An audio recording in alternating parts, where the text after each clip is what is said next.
찬송가 213장 부르시면서 새벽 기도에 시작하겠습니다.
오늘 본문 말씀은 역대상 21장 18절에서 22장 1절 말씀까지 봉독하겠습니다. 여호와의 천사가 갓에게 명령하여 다윗에게 이르시기를 다윗은 올라가서 여부스 사람 오르난의 타작 마당에서 여호와를 위하여 제단을 쌓으라 하신지라. 이에 갓이 여호와의 이름으로 이런 말씀대로 다윗에게 올라가니라. 그때에 오르난이 밀을 타작하다가 돌이켜 천사를 보고 오르난이 4명의 아들과 함께 숨었더니 다윗이 오르난에게 나아가며 오르난이 내다보다가 다윗을 보고 타작 마당에서 나와 얼굴을 땅에 대고 다윗에게 절하며 다윗이 오르난에게 이르되 이 타작하는 곳을 내게 넘기라. 너는 상당한 값으로 내게 넘기라. 내가 여호와를 위하여 여기 한 제단을 쌓으리니 그리하면 전염병이 백성 중에서 그치리라 하니 오르난이 다윗에게 말하되 왕은 취하소서. 내 주 왕께서 좋게 여기시는 대로 행하소서. 보소서 내가 이것들을 드리나이다. 소들은 번제물로 곡식 뜨는 기계는 화목으로 밀은 소제물로 삼으시기 위하여 다 드리나이다 하는지라. 다윗 왕이 오르난에게 이르되 그렇지 아니하다. 내가 반드시 상당한 값으로 사리라. 내가 여호와께 드리려고 내 물건을 빼앗지 아니하겠고 값 없이는 번제를 드리지도 아니하리라 하니라. 그리하여 다윗은 그 자리에서 금 600세겔을 달아 오르난에게 주고 다윗이 거기서 여호와를 위하여 제단을 쌓고 번제와 화목제를 드려 여호와께 아뢰었더니 여호와께서 하늘에서부터 번제단 위에 불을 내려 응답하시고 여호와께서 천사를 명령하심에 그가 칼을 칼집에 꽂았더라. 이때에 다윗이 여호와께서 여부스 사람 오르난의 타작 마당에서 응답하심을 보고 거기서 제사를 드렸으니 옛적에 모세가 광야에서 지은 여호와의 성막과 번제단이 그때의 기브온 산당에 있었으나 다윗이 여호와의 천사의 칼을 두려워하여 감히 그 앞에 가서 여호와께 묻지 못하였더라. 다윗이 이르되 이는 여호와 하나님의 성전이요 이는 이스라엘의 번제단이라 하였더라. 예, 오늘 말씀은 이제 이 인구조사로 인해서 일어난 범죄와 하나님의 징계와 하나님의 긍휼하신 자비 속에서 베풀어지는 죄의 사함, 용서와 거기에 대한 하나님께 번제와 화목제를 드리는 이 제사를 통해서 우리가 하나님 앞에 살 때에 우리가 연약해서 사탄의 충동으로 죄를 짓게 되면 하나님께서 우리에게 어떤 마음을 품고 계신다 하는 것을 잘 보여주는 사건들이라 하겠습니다. 오늘 마지막 부분에서는 다윗이 여호와의 말씀을 갓을 통해서 듣고는 그 말씀대로 여부스 사람, 즉 이 여부스는 이스라엘 예루살렘을 이야기합니다. 엣지명, 예루살렘의 엣지명이 여부스입니다. 거기에 살고 있던 원주민이죠. 가나안 7 족속 중에 멸하고 없애야 되는 그 족속에 속한 사람. 오늘 본문에서는 오르난이라고 기록하고 있지만 사무엘하에서는 아리우나라고 이렇게 기록하기도 합니다. 어쨌든 이 사람의 이 살고 있는 그 타작 마당에 가서 하나님께서 이 번제를 드리도록 이렇게 명령하고 있습니다.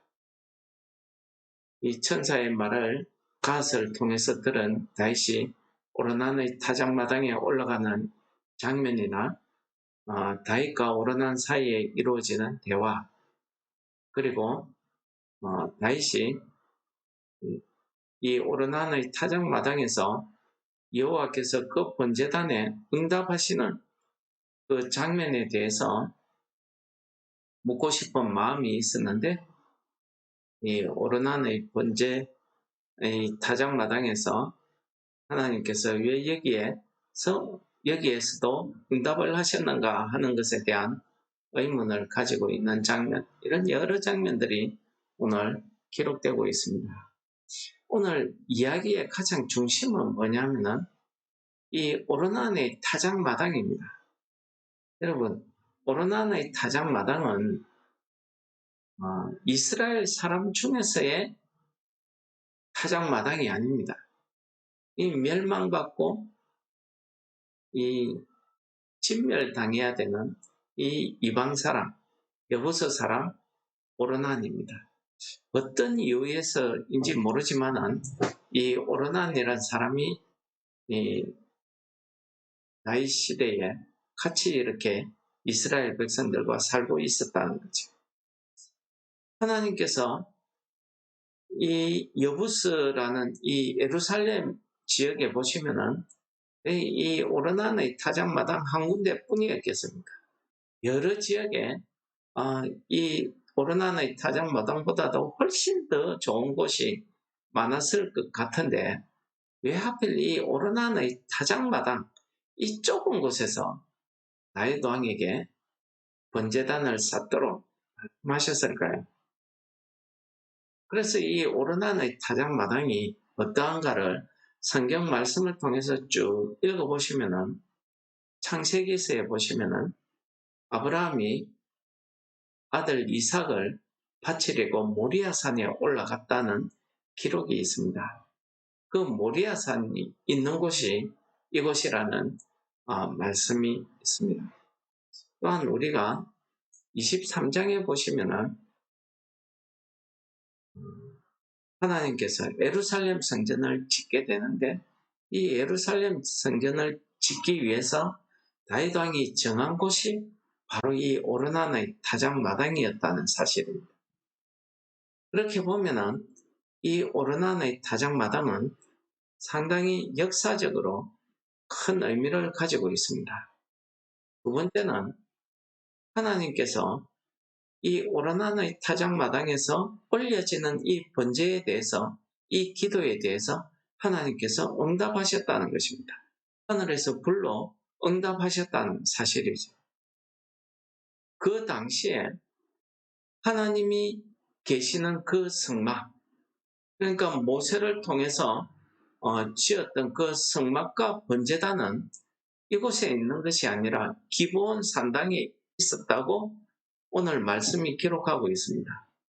그러니까 정확하게 번제를 드리려고 하면은 우리는 하나님이 계시는 그 성전, 그 번제단이 있는 그곳, 즉 기브온 산당에 가서 번제를 드려야 하나님이 응답하신다.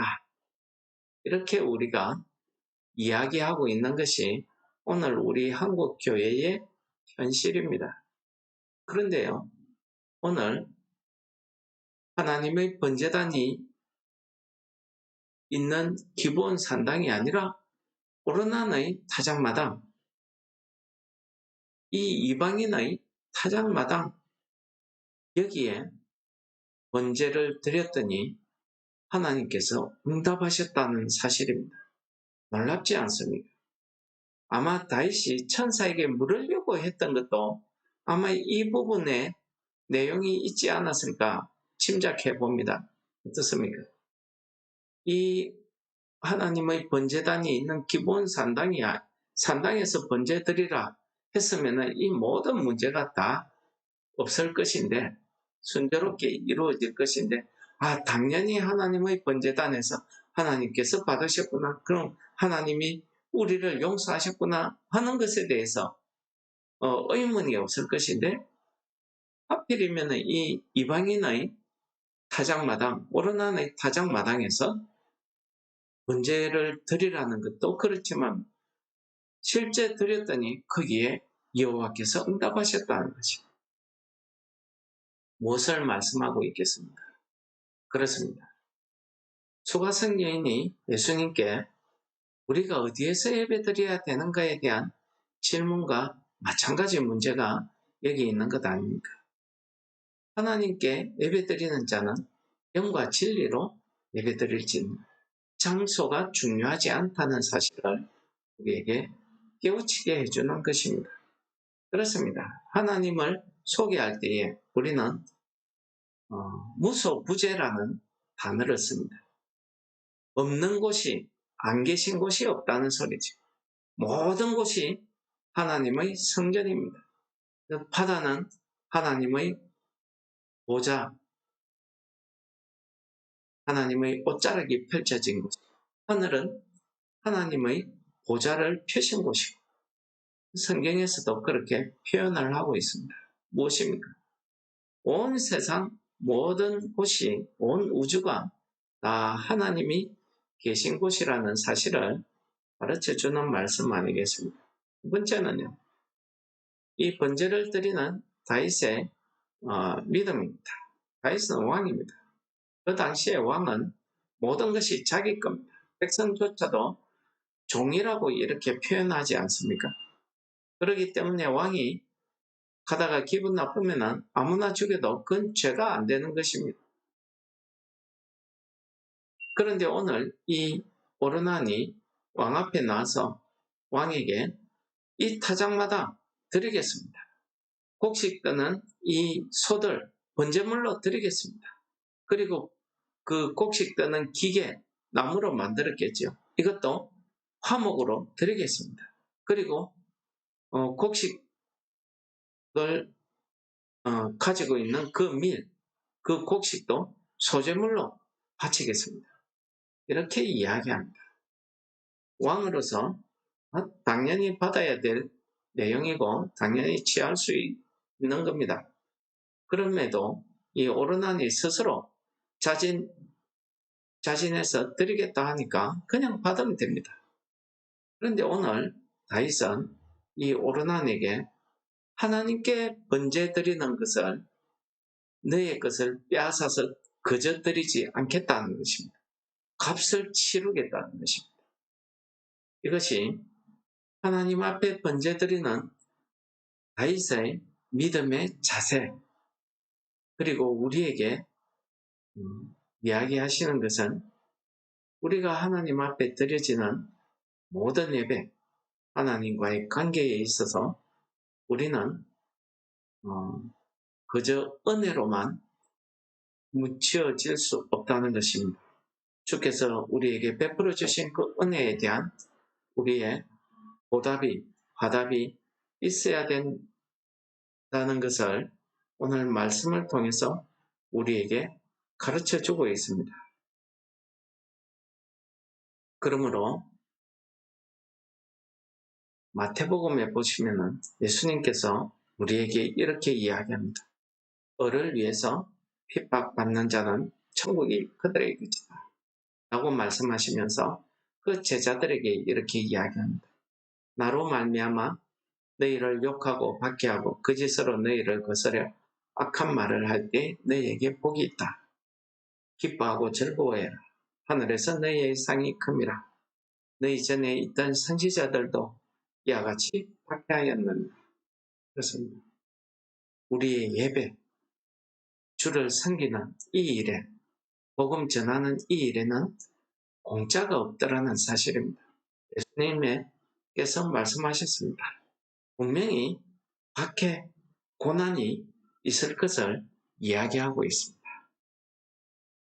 우리는 그저 편안한 시대에 복을 받아서 그런지 주 앞에 나와서 얼마든지 예배드릴 수 있는 이런 축복의 시대를 살고 있습니다. 또 더욱이 요즘은 어떻습니까? 우리가 가지고 있는 다양한 매체를 통해서 내가 원하는 곳에, 원하는 시간에, 원하는 장소에서 얼마든지 예배드릴 수가 있습니다. 그러나 우리가 예배드릴 때에는 오늘 말씀을 통해서 우리가 한 가지 하나님 앞에 드리시는 예배를 드릴 때에 우리의 믿음의 자세, 마음의 자세가 중요하다는 사실을 다윗 왕의 행동을 통해서, 그 믿음을 통해서 우리에게 알려주시는 것입니다. 무엇입니까? 로마서 12장 1절은 우리에게 이렇게 이야기합니다. 그러므로 형제들아, 내가 너희 하나님의 모든 자비하심으로 너희를 권하노니 너희 몸을 하나님이 기뻐하시는 거룩한 산제물로 드리라. 이는 너희가 드릴 영적 예배니라. 그렇습니다. 하나님이 불로 응답하신 그 번제, 그것이 무엇입니까? 로마서에서 이야기하고 있는 영적 예배라는 사실입니다. 오늘 이 말씀을 통해서 우리가 내일 거룩한 안식일을, 주일을 통해서 하나님 앞에 예배드릴 때 우리도 어디에서 어떤 형태로 예배드리든지 하나님이 응답하시는 그런 예배를 드려야 되지 않겠습니까? 오늘 하나님께서 이 오르나나의 타작마당에 응답하신 것이, 이 번제물에, 번제에 응답하셨다는 것은 하나님과의 관계의 회복을 이야기하고 있는 것입니다. 번제가 무엇입니까? 나의 모든 것을 주 앞에 헌신하겠다, 희생하겠다 하는 그런 뜻의 제사 아니겠습니까? 하나님 앞에 나의 모든 것을 이렇게 헌신할 때 하나님께서 우리 심령 가운데 오셔서 응답하신다는 사실을 오늘 말씀이 우리에게 가르쳐 주셨어요. 그래서 고린도전서 6장에서는 우리에게 이렇게 이야기합니다. 너희 몸은 너희가 하나님께로부터 받은 바, 너희 가운데 계신 성령의 전인 줄을 알지 못하는, 너희는 너희 자신의 것이 아니라 값으로 산 것이 되었으니 그런즉 너희 몸으로 하나님께 영광을 돌리라. 오늘 본문의 말씀 오르나니 타작마당이 우리에게 주시는 하나님의 말씀입니다. 오늘 하루도 우리의 모든 몸과 마음과 영혼을 하나님께 영광을 돌리는데 쓰시는 성도 여러분들 되시기를 축원합니다. 기도하겠습니다.